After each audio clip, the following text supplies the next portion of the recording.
You're listening to That's My Story. On this podcast, we talk about individuals' life experiences. All these experiences develop into your life story. Not everyone's story plays out the same, and I've always been fascinated to hear life stories. These are the stories that shape us as human beings and what make us individuals. And I would like to hear the moments in life that made you, you.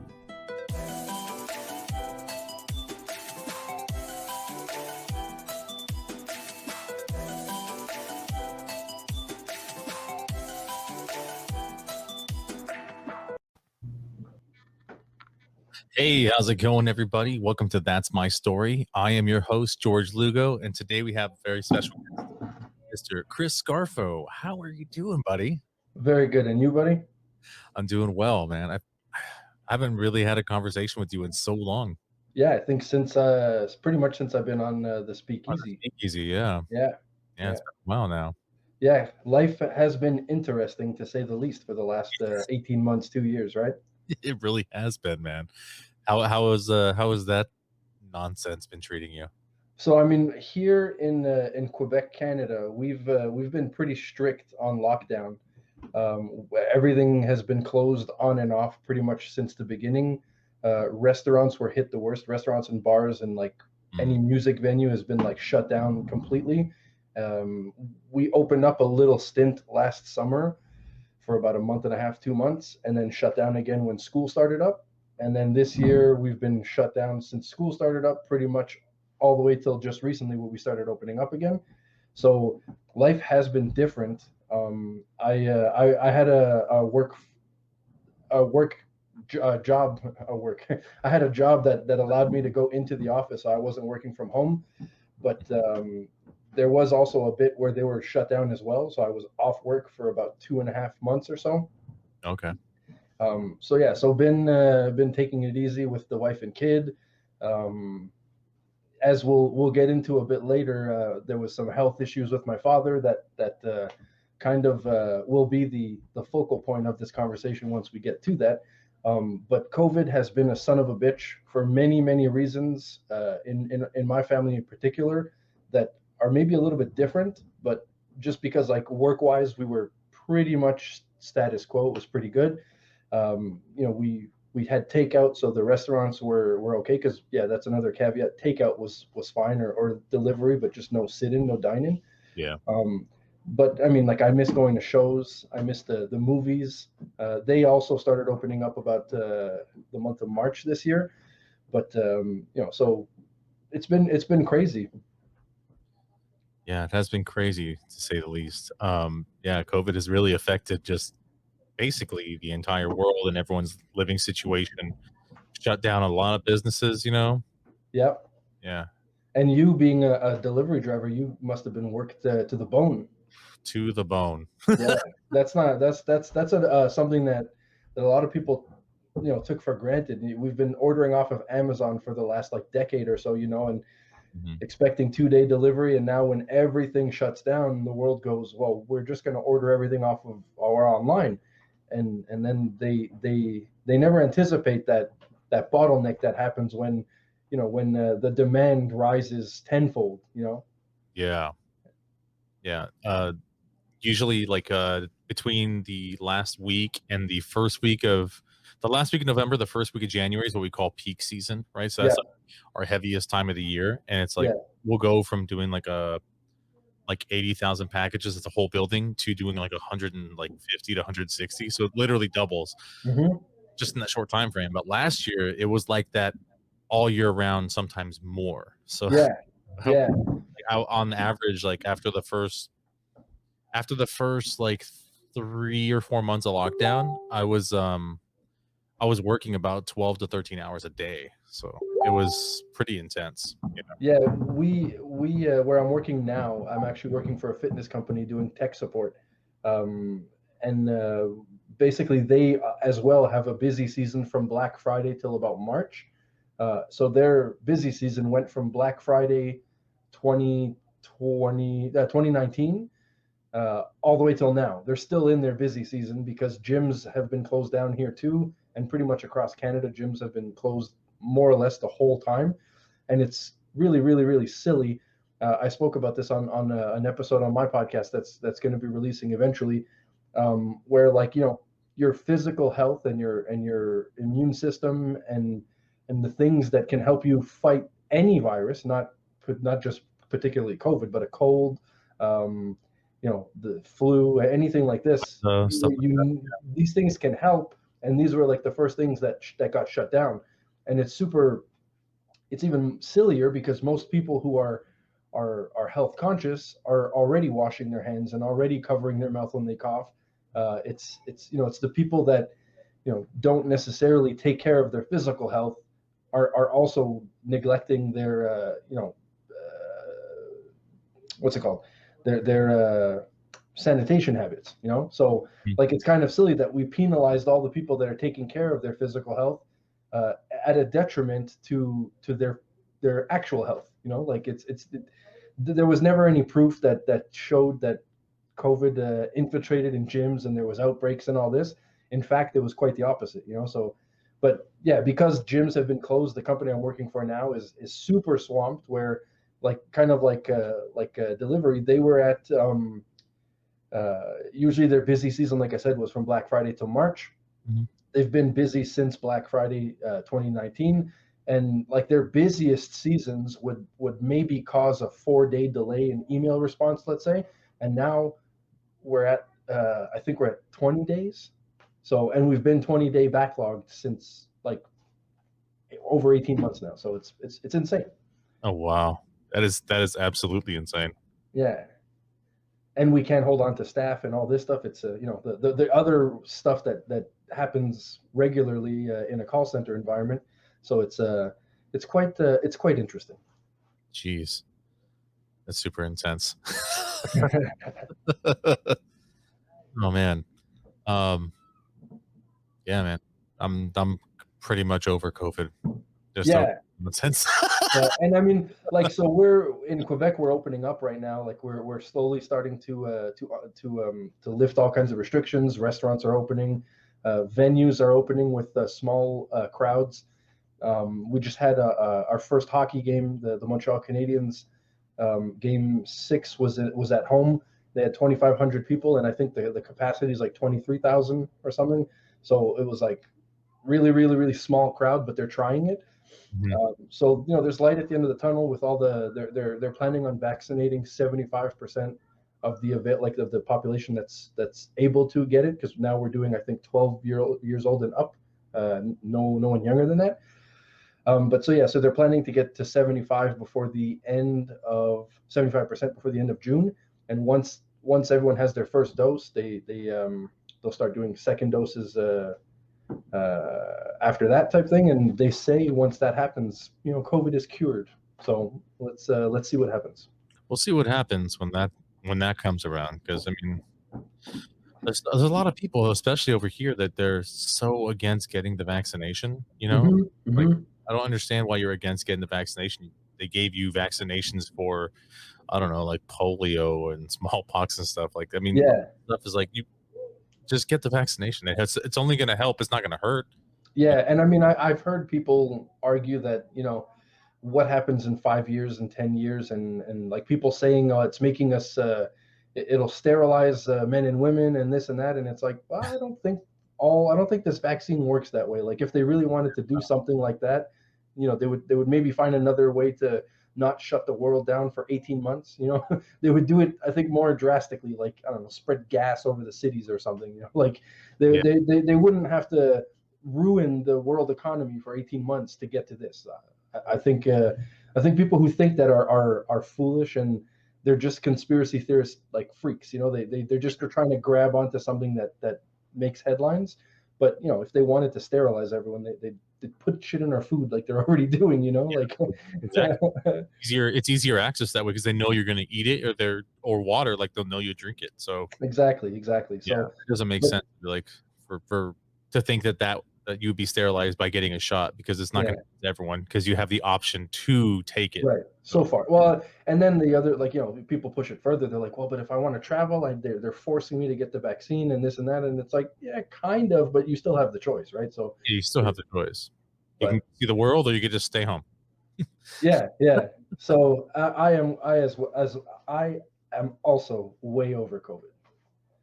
So we'll see what the next 3 to 4 months provides us, and they're anticipating like summer to be easy breezy, and then the back to school in the fall to test the vaccines and test herd immunity and all that stuff. So, I mean, hopefully Christmas 2021 is a fucking banger. Can I swear on the show? Oh hell yeah, you can. All Fuck. right. All right. Hopefully Christmas 2021 we make up for the last two.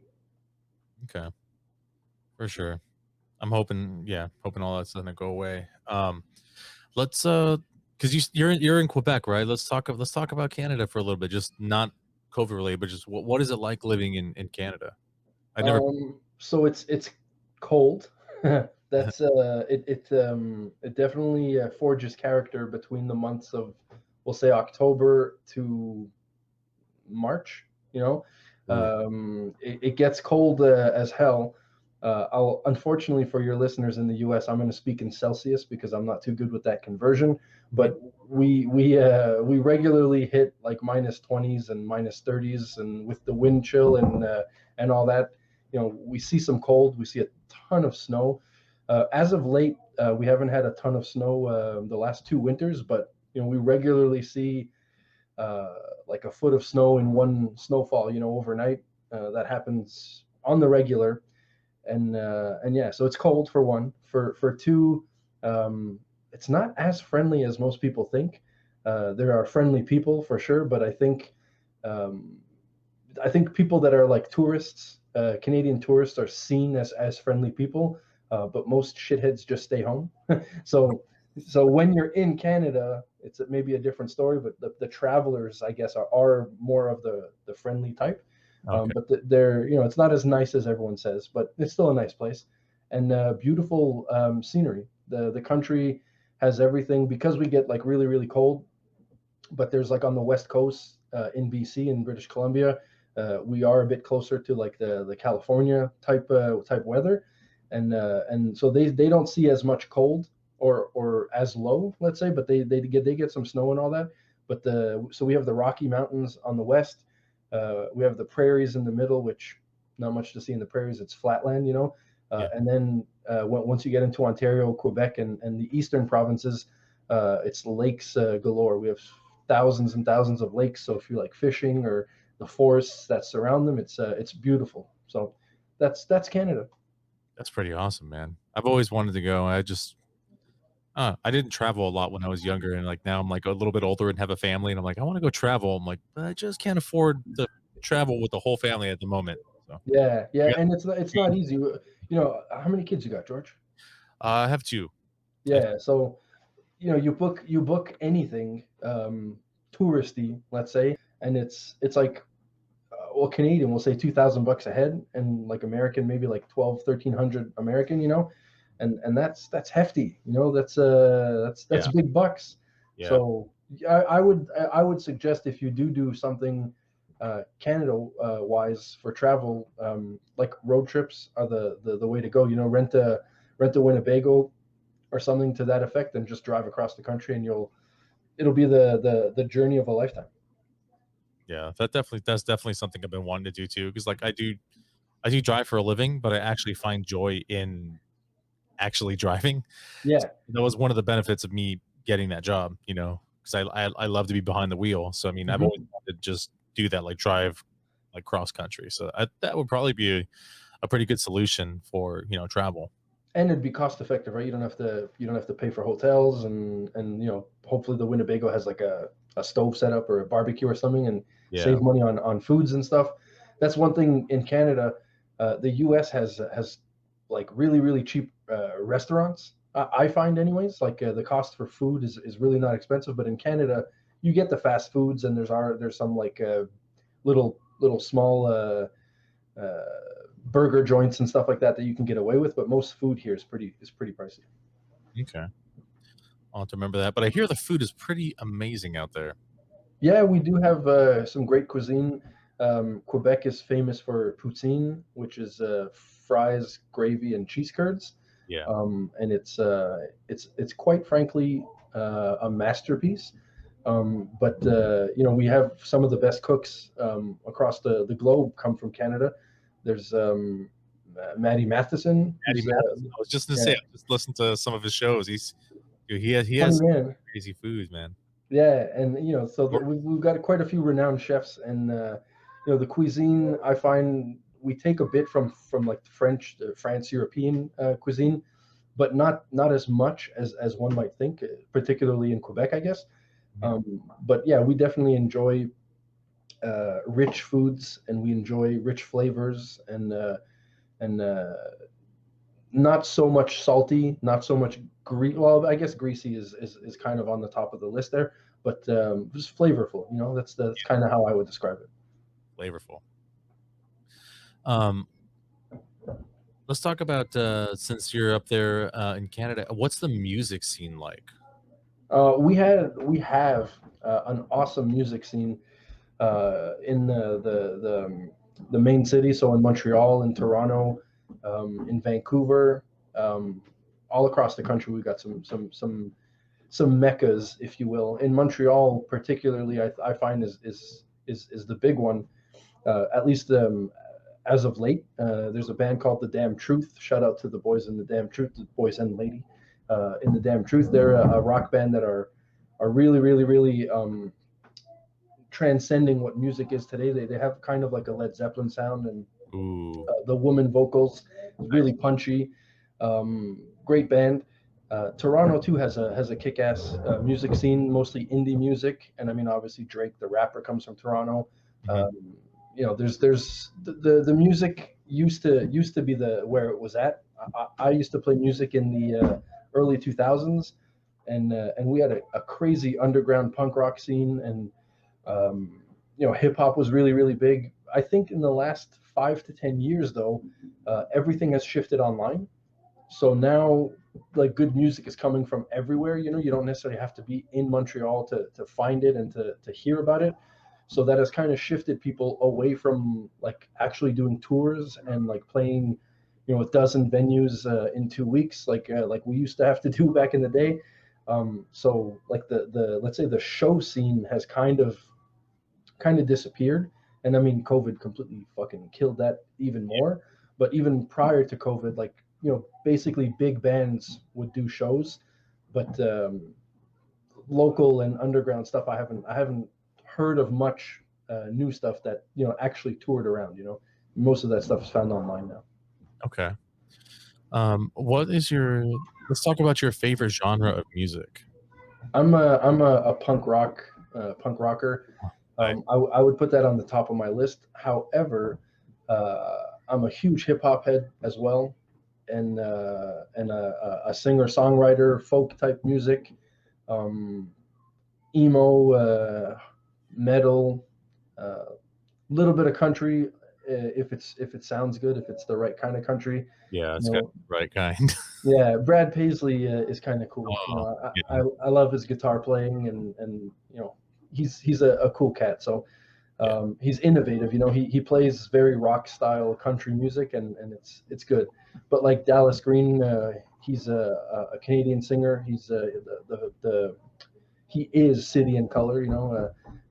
They're a folk band, if you will, but he's also the frontman, or no, he's like a secondary frontman to Alexis on Fire, which is they're a group out of Ontario. Okay. And so they make hardcore music, a lot of screaming, and a lot of in-your-face guitars and drum fills that don't make sense. But like I said, like he's also a folk singer, so he's pretty much what I would put as my genre is Dallas Green. Okay. Yeah, that's pretty awesome, man. I do like punk music. Punk's pretty fucking awesome. Yeah. Can't remember the last time I went to a punk show. Yeah, I mean, the last time I went to a punk rock show, it was probably my buddy Chris Brandel. He's known as Pony Plays on Twitch. Actually, no, he's no longer Pony Plays. Now he's Chris Bin Jammin. Chris Bin Jammin. Yeah, because his name is Christopher Benjamin, but he made it Bin Jammin. Yeah, That's a good Um, play on words there. That's good. yeah, Yeah. yeah. He had a couple of punk rock bands back in the day. He played. I played with him for a while too, but he most recently was probably my last punk rock show, and that's probably 5-6 years ago. Okay. Yeah, I think the last punk show I went to that I like a was probably Gogol, but they're Ukrainian punk, so it's Still not. counts. It still counts, I guess. Yeah. Oh man. So let's talk about your life growing up. What was that like? I am a twin first. Okay. So I've got a twin brother. We are not identical, but Fraternal, right? yeah, but you can definitely tell we're twins though, because we really look alike. It's like two brothers that are cut from the same cloth, but we're just different. Like genetically, he's a bit taller, Mm. and stuff like that. So yeah, so I've got a twin, so that was interesting. I always had a partner in crime to egg me on when I didn't have the guts or to make him do stuff that I wasn't willing to do. So that was neat. And I'm of Italian descent. My father was born in Italy, so obviously Italian cuisine has been a huge part of my upbringing. So we eat pasta, bread, and cheese. That's pretty much the three food groups around, and wine.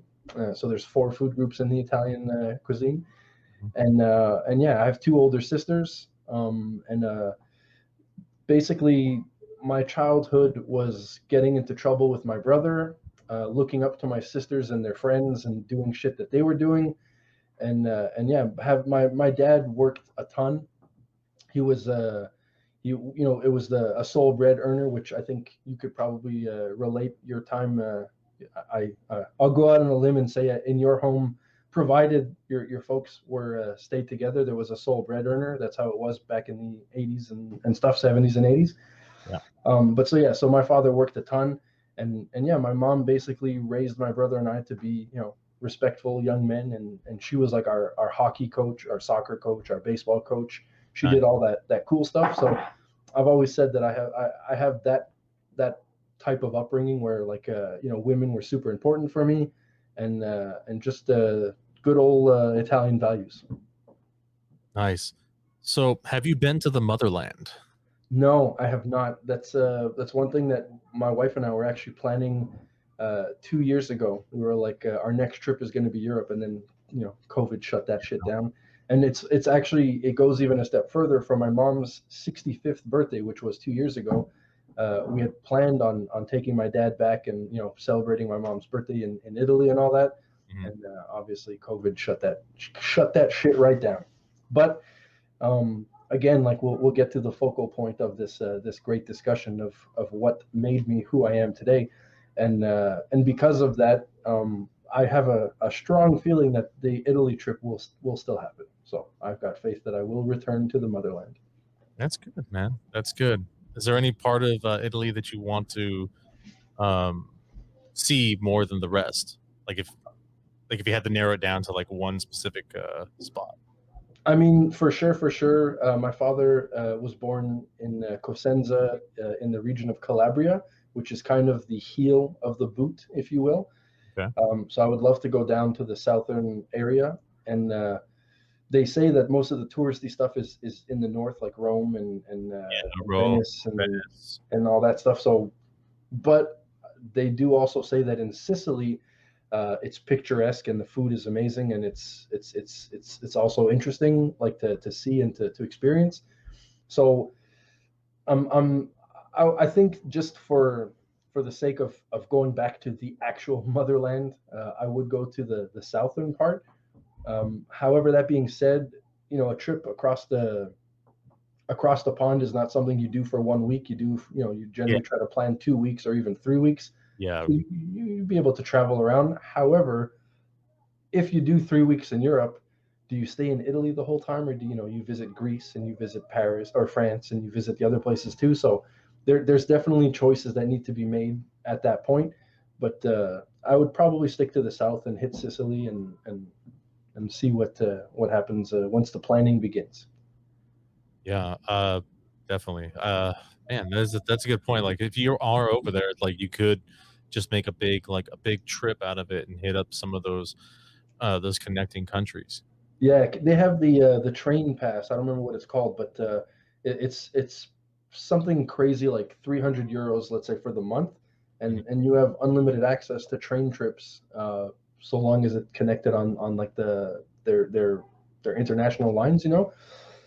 So you could basically hit up like 12 countries in that month, let's say, for 300 bucks travel. I mean, That's obviously you have to pay for your room and board and food and all that stuff, but you know, you don't have to take connecting flights and you don't have to wait. And I mean, there's some waiting, whatever, but the train is pretty a great form of transportation in Europe. They've got that dialed. Yeah, they got that dialed down over there. For sure they do. Yeah. So Italy has some of the oldest like living people there. Do you know anything about that? I can tell you, I just lost my grandma 2 months ago, and she was 87. She actually was buried on her 87th birthday. She passed 2 or 3 days before. Sorry, man. Thank you, thank you. And she was a lovely woman. She taught us all how to cook, and she instilled. She was an organ player for her church, but so she really instilled music in pretty much all of her grandchildren sing or play an instrument of some sort, and she tried super hard to get God in all of our lives. And I mean, you know, we all were baptized, we all did our communion, we all did our confirmation. I was actually married in a church, but I'm not like super practicing. Like I'm not super religious, but still because of that amazing woman, um, you know, we have all those core values that is found over there. And my grandfather passed away in 2017, and he was 92. So I mean, 87 and 92 are fairly old. You know, they're not over 100, which you find a lot of those back in the homeland. But when you think they came to North America and lived like a, let's say, 10% or 15% North American lifestyle, so you chop that off the top, I guess, of 100, and it's Yeah. pretty good. Yeah. But I think one of the factors in that, is, you know, the sense of community. They all have gardens there. They all make their own wine. They all home cook everything. So, you know, like the quality of food is definitely to take into consideration. And you know, they walk everywhere. The streets in Italy aren't really made for cars. They're made for like Vespas and bicycles and walking. You know, so you know, it's the same basic things that you find in all of those blue zones. Is, you know, good quality food, a lot of walking, and community. Yeah, definitely. Those things are pretty essential, especially for a long, like, healthy lifestyle. So it's yeah. And I think they also have a lower stress rate because, you know, they're all fucking alcoholics, and what's it called? They close shit down for nap time in the afternoons in some areas. About that, I'm like, that's pretty awesome. It's like, oh, Yeah, down for nap time. yeah. And I mean, you know, the day of the Lord on Sunday, everything is relaxed. You know, so that's also another thing is the the level of stress. You know, North America, we're bombarded with stress every day, all day. You have like 12 hours of traffic a day, and you know, 8 hours of work that you hate, and it's like, you know, so stress is definitely a killer that is factored into those blue zones too. Yeah, stress is an enormous killer, and it just, man, talk about shortening someone's lifespan. Yeah, and on top of it, not only do you shorten your lifespan, but the life you're living you hate the whole time. Yeah, so it's not. Yeah, so it's like, what? Yeah, yeah, it's like a double whammy. Yeah. So, what is your relationship with your parents like? It's great. I mean, my parents, I was at home till I got married. Basically, I didn't have an apartment. My brother had an apartment for like 6 or 7 years with friends and significant others and all that stuff. So I would always chill at his place, without paying rent. You know, I'm sure, you know, Yep. everyone's been there. Everyone's- I brought the drugs and the pizza though. So to be fair, I was paying my share. um, but yeah, so I lived at home basically till I was about 29, I guess it was. Okay. So I stayed with them the longest, and being that we had that adult child relationship, I was no longer like dependent. I was the one doing most of the housework, doing most of the repairs, taking care of the lawns, washing the cars, and doing all the things I would do in my own home type thing, but just in their home. Uh, so that changes kind of the dynamic relationship or at least with me, that I had with my parents. That it turned into less of a parent child into like peers. You know what I mean? So Mm. that really deepened, I guess, the connection I had with my father and with my mom, because we had conversations that I don't think many children have with their parents, um, at least until later on in life. Until you have your own kids and all that stuff. But yeah, so I guess because of that, I've always been super close with my parents, and living at home for that long. I would drive into work with my dad every morning, and come back from work every evening with my dad. So we had like hours and hours of conversations that like are additional. Like not many people get to experience that with life experience. Most people do that in high school, and how you are in high school, you're full of hormones, and the last thing you want to do is talk to your father for an hour in the morning. Yeah. So, but we got to experience that, and I definitely appreciated that a ton. And yeah, my parents have always been super open-minded, super supportive on anything that I decided to take on. So yeah, I guess just to sum that up, the relationship has always been awesome. That's pretty good, man. It's always good to have a healthy relationship with your parents. It's someone you can talk to, and someone you can get some advice from. Also, if you're stressed out, they can help you, because they've lived an entire lifetime. They have all these past experiences. So it's always nice to have a healthy relationship with your parents. Yeah, and I've always said, and after having kids, it really solidified that my idea is that your kids are always version 2.0 of yourself. Mhm. Um, but if you go that backwards, you're version 2.0 of your parents.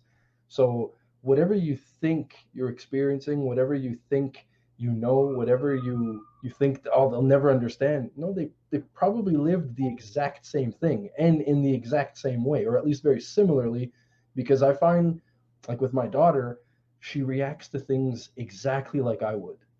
She says things and she understands things like the way that I'm looking at things. And when you have that paradigm shift, you kind of really appreciate having your parents around. When I acted out as a teenager, the last thing I thought was my parents can even begin to appreciate what I'm going through. And then like now living with a kid, she's only 6, so she's not, she doesn't have that much experience and hasn't provided me with that much stress. But you can kind of see like, oh, they knew exactly what was up.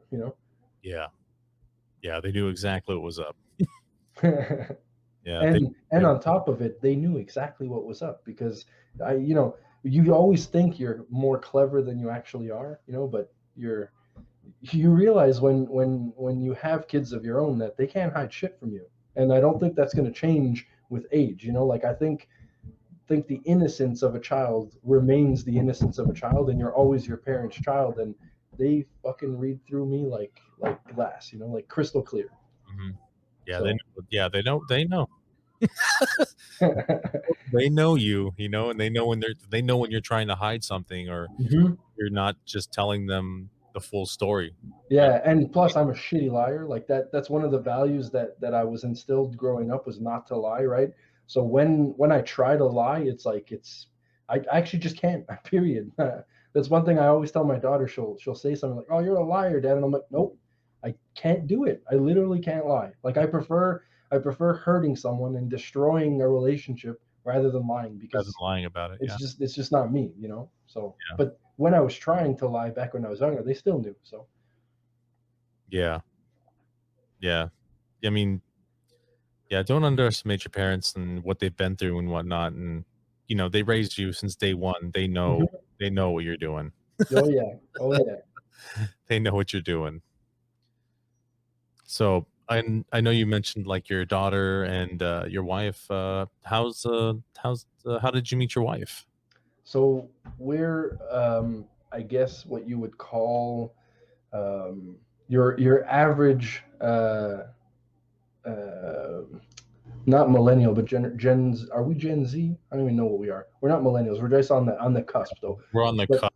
Yeah. yeah, but we're your average Gen. I think it's Z. Anyways, we met online. We met on a dating site, and I had been through the ringer relationship wise all throughout high school. I fell in love and then got my heart broken, and then fell in love again, and then got my heart broken, and then met a woman, another woman online when I was 19, 18. And that was, I was like, oh, this is the woman of my dreams. I'm gonna marry this girl, and that's it, you know. Mm-hmm. And then fucking got my heart broken again. And so for many years, I was not interested in love. You know, I was dating here and there, but mostly focusing on music, focusing on me, focusing on just having fun, and yeah. So that happened for a couple of years, and then I decided, well, let's, you know, maybe I'm getting lonely. Maybe I'll go see what's out there. And so I spoke to my wife online, and we chatted a little bit. And then we went on our first date, and then between the serious relationship that broke my heart and my wife, I was not very, how do you say, I was not very gentlemanly. Um, I would go out with the intentions of not calling back, or you know, doing things purely for pleasure, and it was always I'll preface that by saying it was always consensual, and it was always agreed on before, you know, like it's not like I got people's hopes up and said, oh, I'll call you, and then never called them, you know. It's just I was very clear up front what I was looking for, basically. We'll say it that way. Yeah. And for those who aren't listening, it was just for sex. Okay. So yeah, so when I met my wife, we spoke a bit online, and I thought she was really cute, and I was like, you know what, let's try something, Chris. You're 27 years old.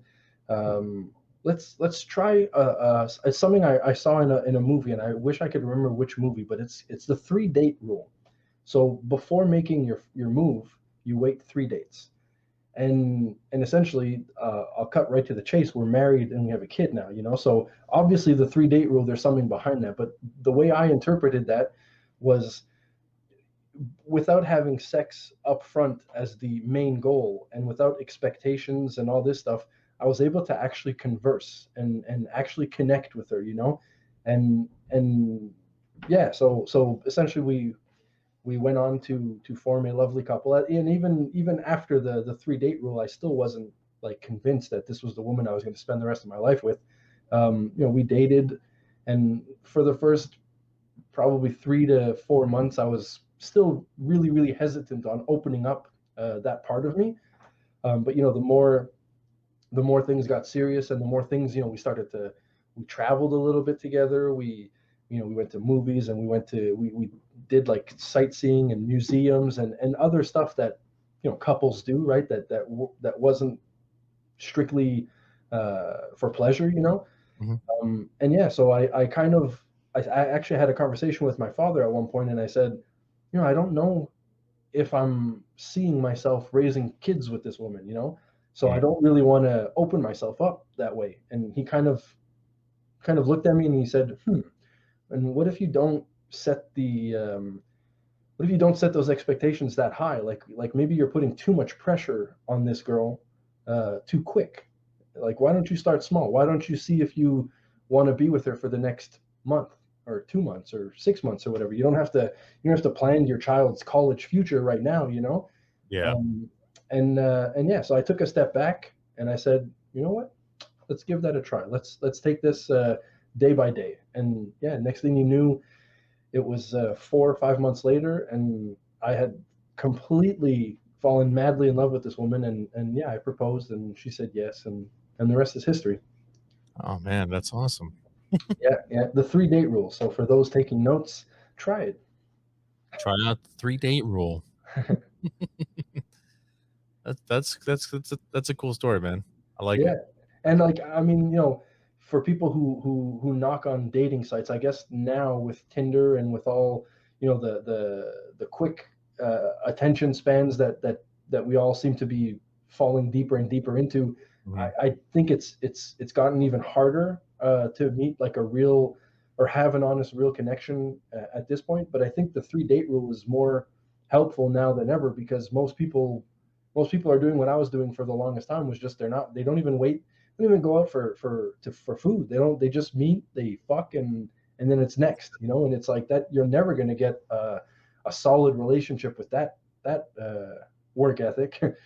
Yeah, you're literally just on the site to hook up, and you're not really there to establish a connection with someone. So like, what is the point? Like, cool, you met your sexual needs, but I mean, you also have emotional needs. So I mean, Yeah. eventually those are going to come, right? Eventually it's going to be like, I've hooked up with all these people and there's still a void there because you're not filling your emotional needs, you know. And we have the most access to like just meeting people now. So why would you just waste it on that? You know, if you want to hook up, just go try your luck at an actual bar.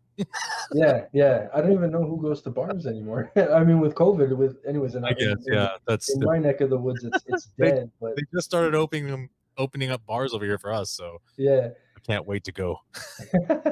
Oh man, I can't wait for a cold pint. Oh yeah, cool. But yeah, I mean, that's the thing. Like with my wife, when we started talking, when we started dating, I mean, the conversations that we had after those 3 first dates, and because we had, you know, given us that time to connect in the early stages, we would have conversations for hours and hours, and I would just look at her, and this was before I was allowing myself to feel love. Like now in retrospect, I know that what I was saying to myself was, man, this girl's so interesting. Like, I want to hear more. I want to hear this forever. And like now, like I said, with retrospection, it's 2020, right?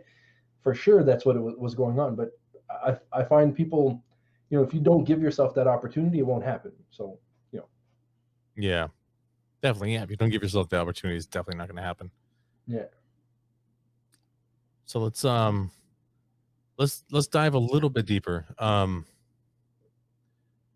Let's talk about, do you have any, maybe like any close calls or tragedies in your life that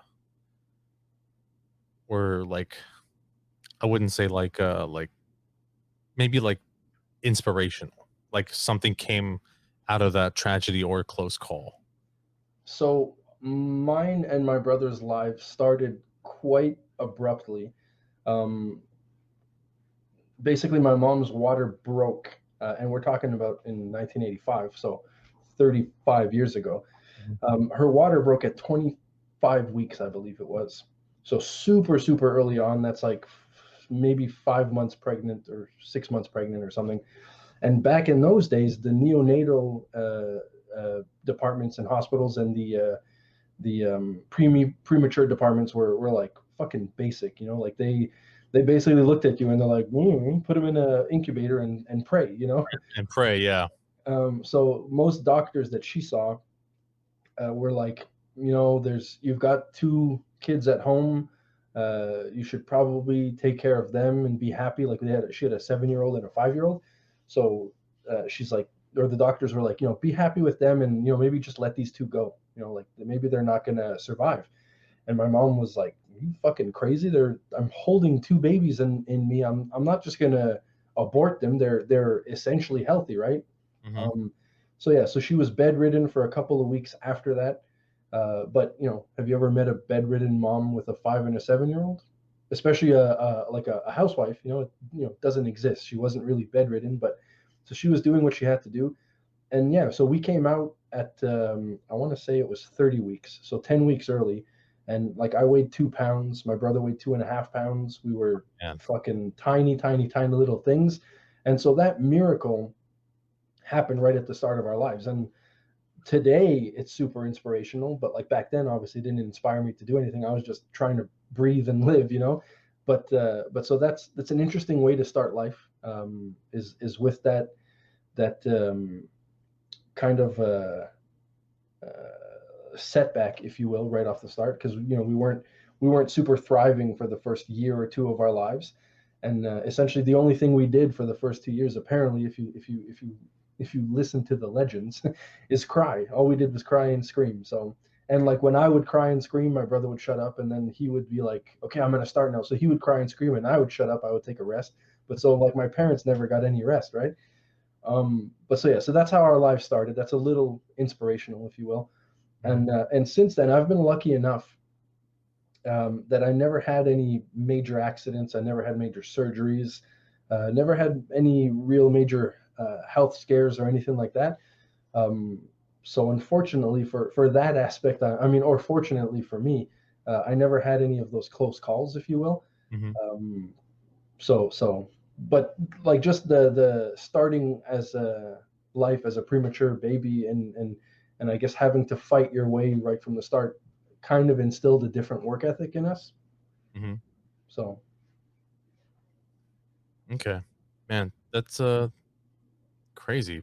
Premature, man. That's 10 weeks too. That's a long time. mm-hmm, mm-hmm. Jeez. And like I have a friend of mine, an old colleague that she had twins also, and they were born at 30, I think also 30 weeks. But they had a ton of more health issues. We were lucky enough to not have like super harming or harmful health problems. We were just really born early. But unfortunately, she lost one of her kids after 3 days. But the second one, Felix, is still alive and kicking and thriving, and it's 4 months now. I think that he is, or that he's been out. So like, and it kind of, pardon me, it kind of sucks because when she told us about it, like at the office, I was like, well, I mean, if it makes you feel better, 35 years ago, the hospitals took care of us, you know. So, and then I kind of had to swallow that, right through the nose. 3 days later, when she announced that they lost one, and I was like, fuck, do I feel like shit? Like I gave her so much hope, but that's unfortunately stuff that happens, and she appreciates Yeah. her son that much more because of it, and she'll never forget the other one. So it's Yeah. I mean, life is full of unexpected events, and sometimes life isn't fair, and there's not really much we can do about it except just go with it and then accept it. yeah, yeah. Yeah. And that's kind of I don't know you're the host, but that's kind of a good segue to the focal point of this episode. Oh, do you want to jump into the focal point of this episode, which is a story that made you the person you are today? Yeah, so we could piggyback on this whole story about how I never had any real close calls and no real health scares. And Mhm. through our upbringing, our parents have also been fairly healthy. My mom has some osteoarthritis and she's got two fake knees and discs fused in her backs and her back. She only has one back, but like never had any real traumatic experiences, if you will. And then come fall 2021. No, I apologize. Fall 2020, because fall 2021 hasn't happened yet.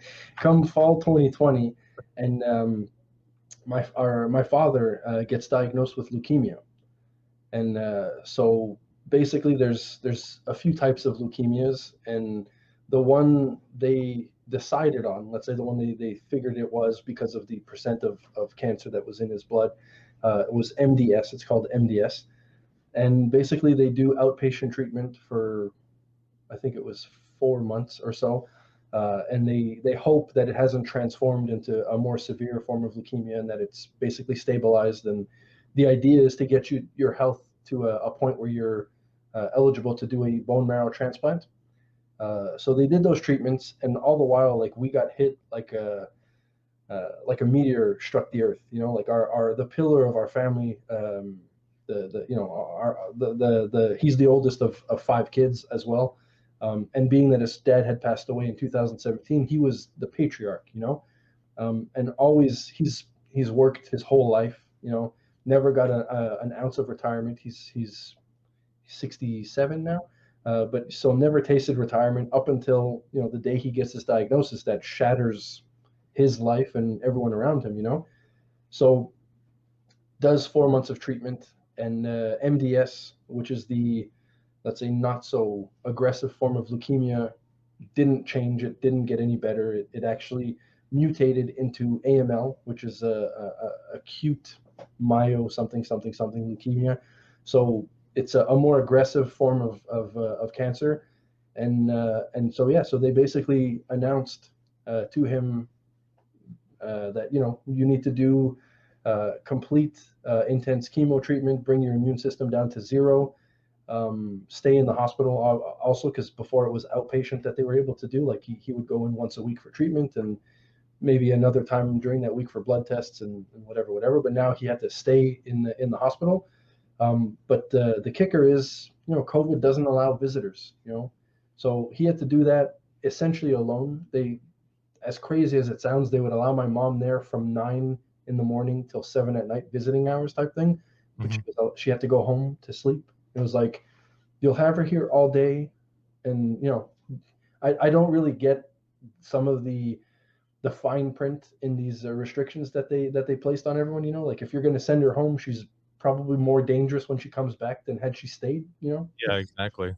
But so yeah, so they basically, my mom and my dad had to survive and live throughout these cancer treatments, basically solo, and like we were on our family video chat every day, and like but he missed the last 6 months basically of my daughter, her first year of school, and like my niece and nephew, my niece just got her learner's permit, and like missed a ton of life experiences, and so let's say before fall 2020, I would have maybe given you a different story of what made me who I am today. But the fact of the matter is, it all boils down to my father. So the work ethic that he instilled in me at a young age has always pushed me to do, whatever I try to put myself into. I try to be 100%. I try to go all in, because that's what he expected from us. He said, if you're going to do anything, be the best. And yeah, with this leukemia, it completely put everything into perspective. How you're working a job that you don't really like. Well, fuck you. That's not how it should be, right? So I kind of took what he taught me his whole life and looked at it like, okay, it's all fine and well, and the way I was living was great, but I don't want to get to 65 and get a leukemia diagnosis and potentially, die. Like that, you have to enjoy life too, right? Yeah. So, and he kind of got hit really, really hard with that fact that he worked from, like, if you listen to his stories, he's one of the many who say he started working when he was 2 years old, delivering groceries for his uncle and whatever. He's maybe exaggerating a smidgen, but he basically worked from, let's call it 8, till 67, and he obviously enjoyed family vacations now and again, and he was still a family man. He was still present, but the he anticipated having 20 years after work to enjoy life, and then, medicine and science decided, no, you have leukemia, so your life is going to most likely run short. And it basically made me decide that that's not how I wanted to live. So now basically every day I try to still be the best that I can be. But furthermore, I try to every day do something that will improve me. I try to every day take more care of my health, take more care of my family's health, and just appreciate this life, because tomorrow it could be over. And that was never, everyone knows that that's a fact, that you could get hit by a bus tomorrow. But when you have a clean bill of health forever, and then all of a sudden the word leukemia comes into the vernacular, it for us anyways, for my family, it completely shifted the way we live. Yeah. And now I could actually say that we got he did his 6 weeks of treatment in the hospital. They blasted his immune system to fucking smithereens, and then they kept him in the hospital for another couple of weeks, slowly building it up and making sure there was no infections and all this. And he was actually released on Tuesday last week, so it's a week now that he's home. And on Friday, they called him to say he's in full remission. And my mom celebrated her birthday yesterday, so that was a phenomenal happy birthday for her. Oh man, that's great. Yeah. Yeah. And I mean, with leukemia, it's blood cancer, right? So they try to get the cancer percentage in your blood to 0, and they pretty much did that. But the way any cancer works is once you're in remission, it can't always come back. There's still I don't know if it's like called cell memory or whatever, but it still could come back. But basically, they said that if he keeps his health in check, eventually they could perform a bone marrow transplant and basically remove all of his existing bone marrow, and maybe it goes away for good. But they said just getting him into remission was awesome, and the way he responded to the treatment, and like his side effects were very minimal. They say he kicked its ass. So yeah, that's awesome. Kick the shit out of cancer. Yeah. And like I said, like I always heard my dad telling me, if you're gonna do something, be the best. And I always tried to do that. But in retrospect, I never really gave 100% to like anything. Like I'd always leave some in the tank, and it's something that still every day is still a challenge for me. Like I mean, if you follow me on social media, like on Instagram and stuff like that, I'll go on a rampage where I'll post, every day, a couple times a day for like 2-3 weeks, and then I'll fizzle out, and it's like kind of it's a battle because there's that desire to be the best and all that stuff, but you still got to be honest with yourself, and you still have to do things you enjoy, right? So that's kind of the juggling match that I'm in right now, is kind of finding exactly what do I enjoy and exactly what do I want to do long term, like when all is said and done, like what I'll be proud of. So I'm kind of picking and choosing those projects now, and it's fun. Okay. Jesus, man, leukemia. That's fucking intense, man. I'm dreading ever hearing those words come from the doctor about me, my wife, anybody. Like that's absolutely intense. So how did you initially respond when you first found out about that? So basically, my father, being the humble man that he is, we got a family chat, and essentially we didn't know anything was up. We didn't even know he had like he was waiting on results. They had gone for some blood tests, and he was having like recurring headaches, and like really, like when you think about it, it's fucking scary, because like when you tell someone, if you have recurring headaches and if you're fatigued and if your appetite is a little bit weird, like it could be leukemia. And then like all of your listeners right now are like, fuck, I'm tired and I have headaches and my appetite's not crazy. But so we knew he had like some tests going on or whatever, but we never thought it was huge, right? So they called a family chat, and it was like in the middle of the afternoon. I was working, and I go tell my boss, I'm like, yo, I gotta pick this up, because they never do this, right? And now it's become like the norm. We do our family chats every day now. But like, so back then I get on the FaceTime call or whatever, the messenger call. Mm-hmm. And so they look at us, all the kids, and they're like, so the doctor just came in and announced that your father has potentially a form of leukemia. And at that stage, they weren't sure. There was like 3 possibilities. One of them was AML, which is the acute super aggressive leukemia. There was the MDS, which is like the middleman, if you will. And there was another syndrome, I don't remember the name, but that mimicked cancer but wasn't. So we were all hoping it to be the first one, but it ended up being like the middle guy. So, and mind you, it did end up transforming into the acute kind, which in retrospect now we're kind of thinking like, should they have treated him for that acute leukemia at the start, and maybe it would have gone quicker or whatever, and maybe he wouldn't have had to do those 5 months of outpatient treatment. But I mean, whatever. The important stuff is that he's in remission now, so all that doesn't really matter. But yeah, so when they announced it, like I kind of froze like a deer in the headlights, and like my my sisters started to cry, and my brother was like also kind of quiet and stoic, and like, who knows what this means, but I kind of put on a front and like a strong, manly character, and I was kind of like, okay, well, we'll deal with this, because that's what us Scarfos do. We work hard and we fucking deal with shit. So the first initial reaction was just like blank, like I didn't have an emotional response. And then a couple days go by, or a couple weeks go by, and we get that official diagnosis that it is the medium type of leukemia. And then at that point, I was kind of like faced with the impending death of my father, and I was like, fuck, I'm not ready to lose this man, and like the thought that comes after that is, I guess if it happens today, if it happens in 5 years, in 20 years, I'm never going to be ready to lose my father. But you do have to respect that everybody's time does come to an end.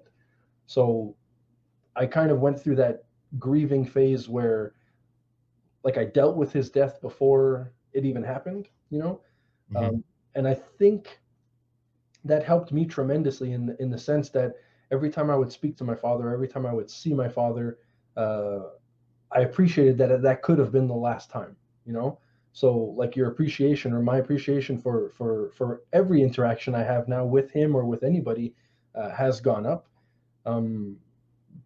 So yeah, so essentially that impending death really that was what shifted my perspective, let's say. And then yeah, like with everyone, like with my peers, they automatically knew something was up, because I was like silent, I was quiet, and like kind of staring off into outer space, on breaks and whatever, and they'd be like, dude, what's up? Like, we know something's up, right? Mm-hmm. And then having to communicate that with everyone, that kind of brought it back up. And that's kind of when I started getting like the emotional response, was when I had to externalize that, like dealing with it inside. I was able to keep a straight face and I was able to stay strong. But once you had to verbalize that, that's when it got hard.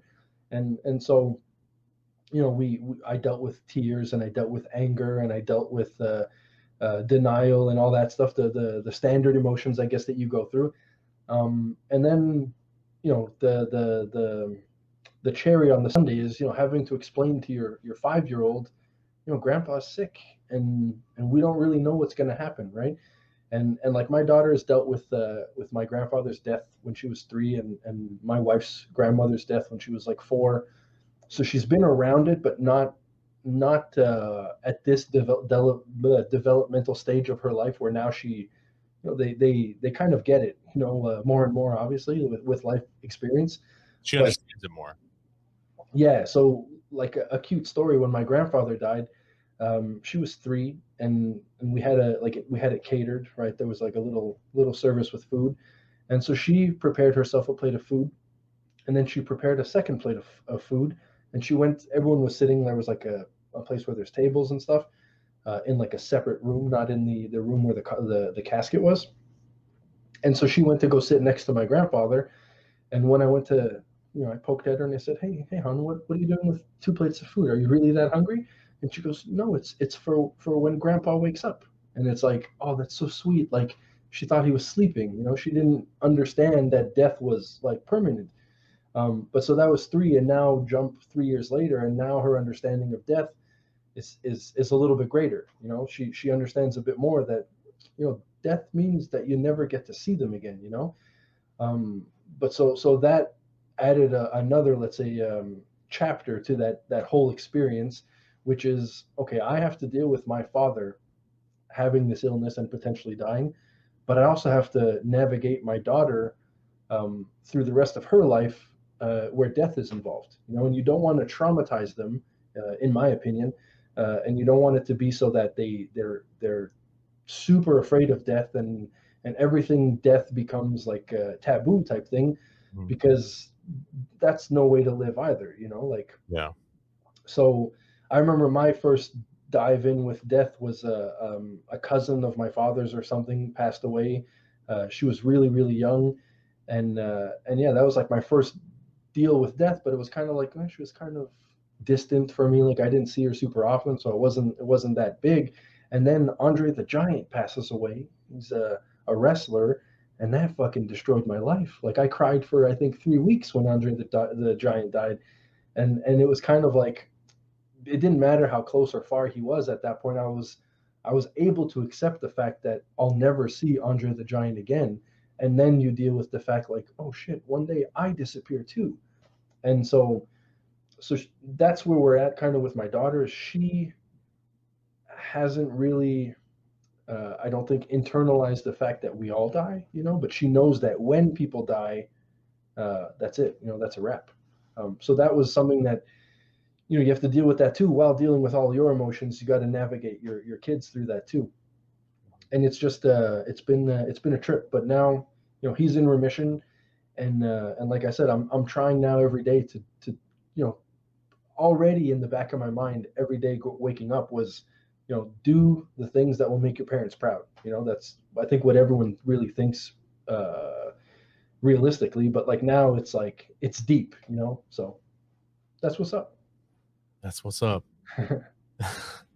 That's an amazing story, and I'm glad your dad's doing well and he's in remission now, and you guys can spend more time with him. That's phenomenal.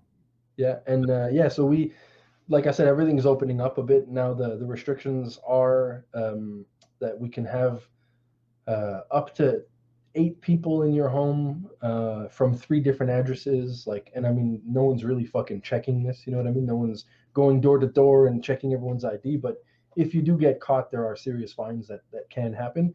Mhm. But so even with that though, we're still cognizant that his immune system isn't like they said when they released him that his immune system was up to par. Like a healthy person's immune system is equal. We're still not taking any extra chances.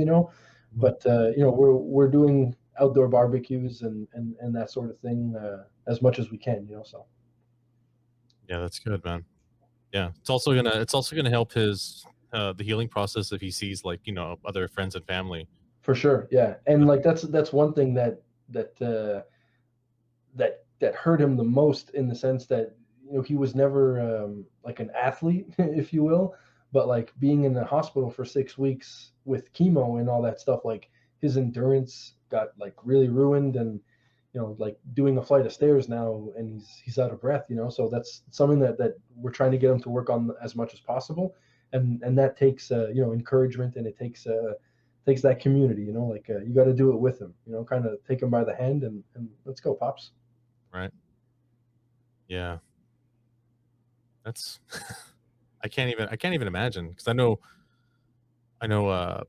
I've lost family members to cancer, and yeah, it's a rough process.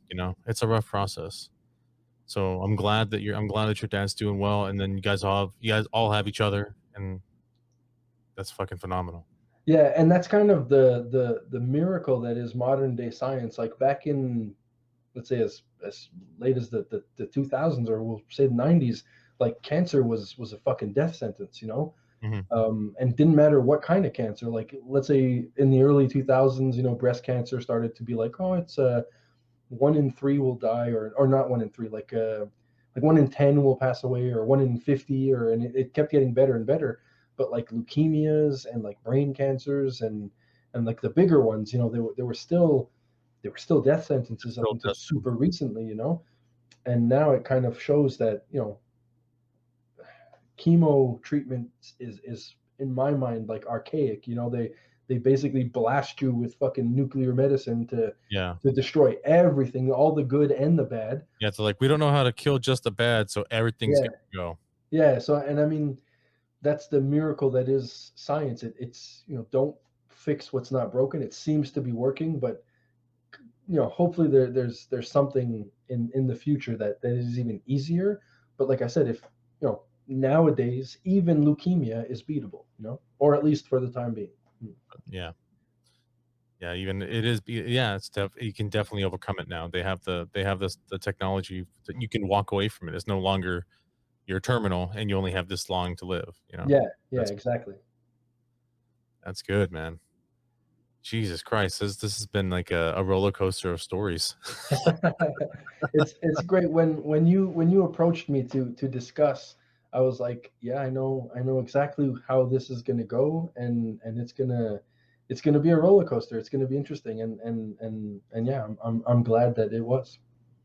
Me too, man. I really enjoyed everything you talked about. This was really fun.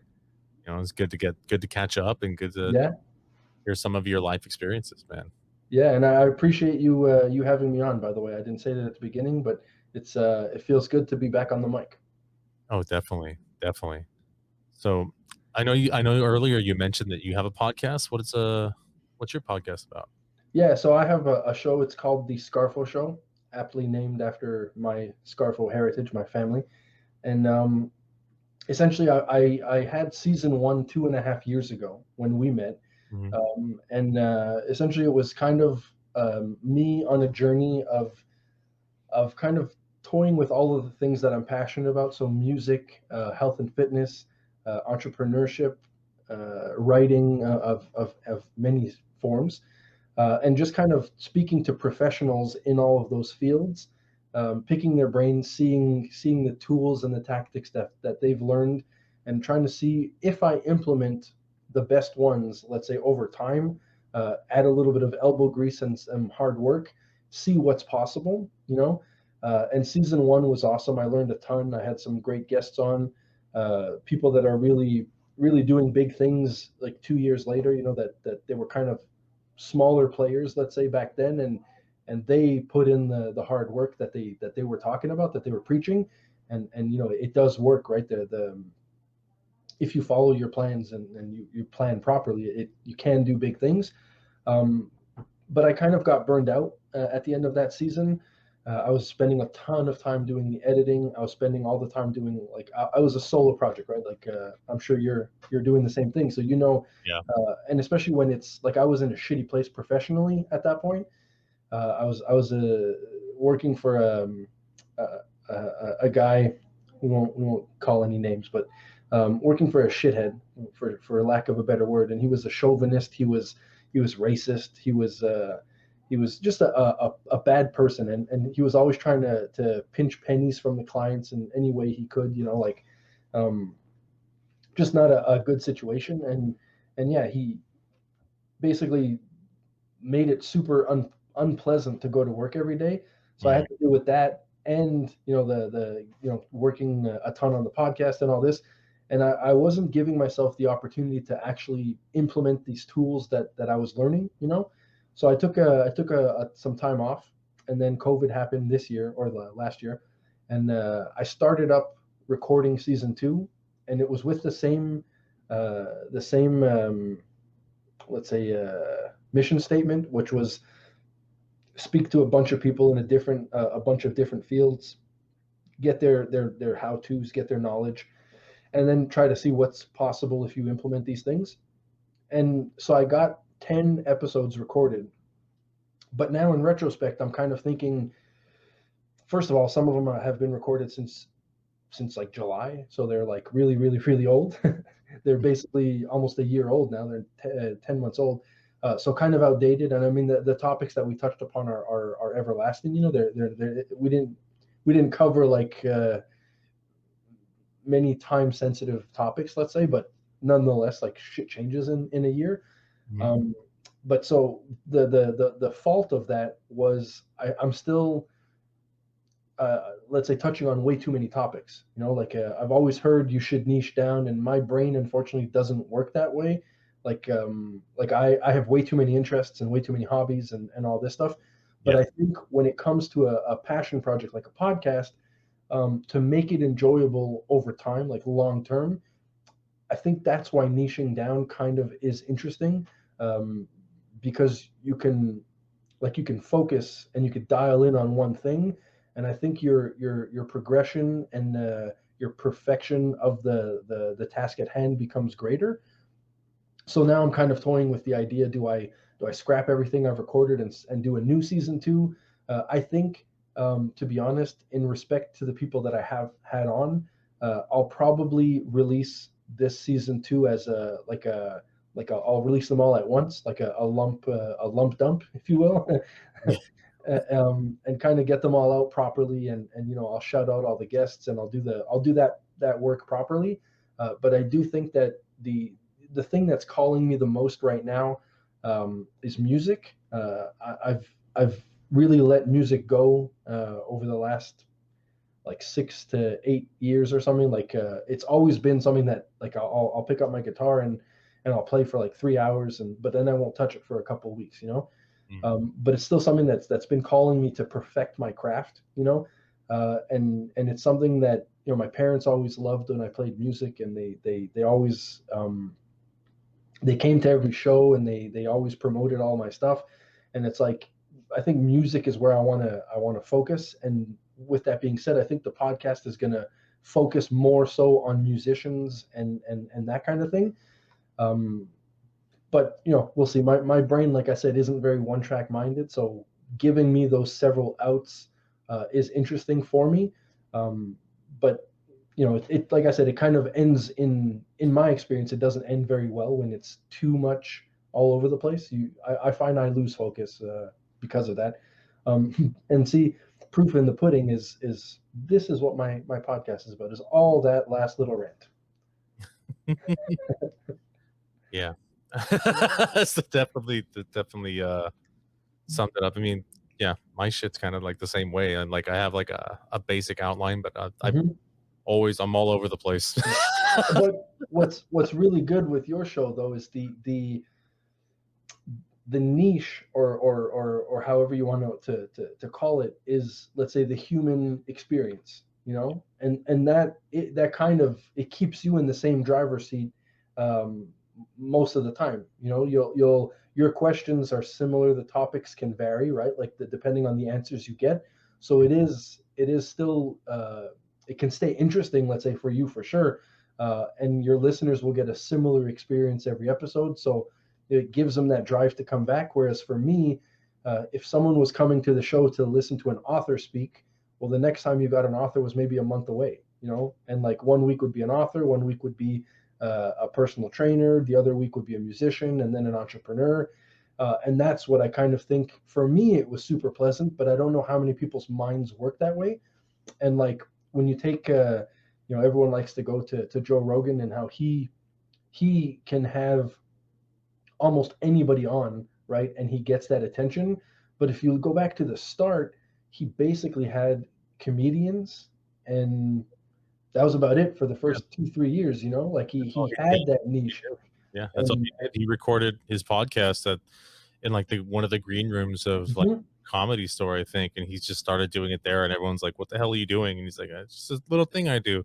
And like now he's got like the biggest podcast on the planet, and you know, the biggest like deals. And yeah, it just started out with just him as a passion project. And and yeah, that's the thing that I kind of lost in all of that, was like, you know, like being an entrepreneur, I'm not that passionate about it. I like the idea of working for myself and not having to answer to anybody, but I don't really like the idea that I control everything, you know. Like I don't mind having a boss, so long as I have the freedom to do my job as I see fit, right? But I don't necessarily need to be the boss, you know. So like entrepreneurship, I the one thing I find that's really great with most entrepreneurs is they all have routines. They all take their health pretty seriously, and yeah, they yeah, I think routine is the big one, right? Is if you're taking care of your health and if you have a routine, you'll be successful in whatever endeavor you so choose. But entrepreneurs, the successful ones anyways, do have routine and do have their health in check and all that stuff, or for the most part, right? Yeah. But yeah, so let's say entrepreneurship is one that I could, you know, knock off pretty easily. And like authorship is another hit or miss. Like I love to write, but you know, so like, there's other podcasts that deal with authors, you know. So but we'll see how it will all go. But if you do want to listen to that, the season 1 is out pretty much everywhere. It's the Scarfo Show. And yeah, season 2, like I said, there'll be a lump dump of all those 10 episodes that I have pre-recorded. And then the new stuff, I'm thinking, and this will be a first announcement, we'll call it. Oh yeah. I think the actual premise of the new and improved Scarfo Show I want to get on musicians, and essentially every episode, what I'll do is we'll prepare a track. So like I sing, I play guitar, I play drums, I play bass, I do pretty much everything. But depending on the guest's instrument or weapon of choice, if you like to call it, we'll write a song and release one song with every episode, and then we'll like kind of come back on that song in the episode, you know, like how it came about and what the experience was like and all that stuff. So that's the kind of the direction I want to go, because to my knowledge, it hasn't been done that way. Yeah, I So think so. That's a really cool concept. I like that. yeah, and I mean, like, so I think the best way to do it will be like record half of the podcast pre-production, let's say pre-writing the song. So I get to, I'll deep dive into their life as a musician and artist and upbringing and influence and all that stuff. Then take a commercial break in the middle, and it'll be the song. And then after that commercial break or whatever, discuss the whole experience. And I think as a, like, at least for people who are interested in music and who maybe are musicians, I think it would be a really neat experience. And yeah, it's for me, which is what it all comes down to, is it's something that will wake me up every morning. You know, I'll want to work on that song, and I'll want to keep creating, right? So and like I said, this all comes back to, you know, in fall 2020, my dad gets this diagnosis that like shatters all of our universes. And then it's kind of, I was speaking with a counselor at that time, and she kind of was like, what do you like to do? Like you're all over the place. And like she heard in my discourse that, you know, this diagnosis and this whole thing made me want to pursue something with passion. You know, just because my dad always said, if you're going to do something, be the best. And that's all fine and dandy to believe that, but if you're not passionate about it, you'll never give your 100% ever. Yeah, So, I agree. and that's the kind of the altered message that I'm giving to my daughter now, is not so much, you know, do your best. It's find what you love to do, and you will become your best. Definitely. Yeah. If you don't have a special passion for it, then you're not going to give it 100%, and the project is just, it's not going to work. Yeah, and I mean, like, I got through 35 years of my life Yeah. not giving my 110% to fucking anything, or almost, right? Like, I'm obviously stretching that a little bit, but like, so people can still live happily, and you know, life will be great, but it won't be the best, you know, and that, I think that's how life deserves to be lived. Yeah, for sure. Do you have any like social media you want to plug? You could find me everywhere on Instagram, on Facebook at the Scarfo Show.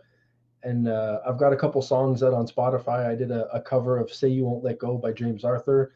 Oh, I've got a cover that I did, a Machine Gun Kelly cover, his song with Youngblood and Travis Barker. It's called "I'm Not Okay." And yeah, there's a ton of covers coming up in the future. I've like I said, music has really taken the reins again in my life, and I can't wait to share all of that with as many people as possible. that's fucking fantastic. That's fucking fantastic. I'll put all the links for the Scarfo Show in the description below. Or you say your shows on like YouTube and like everywhere it could be found. Yeah, yeah, yeah. Good. Then social media and whatnot. So I'll put Hell that in yeah. the description. This has been an absolute, like, a great time. I've had so much fun just talking to you. Likewise, man. I mean, when I was on the Speakeasy, you guys really, really, really are a bunch of cool dudes. Like, truthfully, I became friends with all of you. You know, like, and I mean, we don't chat every day and we don't call each other all the time, but it's just, you know, seeing that you guys are enjoying life and are having fun and all that stuff. Like there was a connection there, and I find you can't fake these sort of connections. Like it's kind of like, you know how you'll see someone that you used to hang out with in high school, and half the time, or let's say all of the time, most of the time, you're like, hey, what's up, whatever. And then some of the times you have like this like shit-eating grin, and you're like, fuck man, what's up, you, and you really can't wait to catch up. And it's like those kind of connections, I think, is like it's it's interesting, like it takes I think it basically boils down to like values, and I think people with the same values as me are usually good people. And when they're good people, like it doesn't matter the distance or the time or whatever. Catching up is always a blast, and you guys are good people. So Oh, thank you, man. You're pretty awesome. All right, well, thanks for watching, everybody. I've been your host, George Lugo. And I am Chris Scarfo, and that's my story. Thanks for watching That's My Story. Please like, comment, and subscribe. Feedback is very important. See you next time.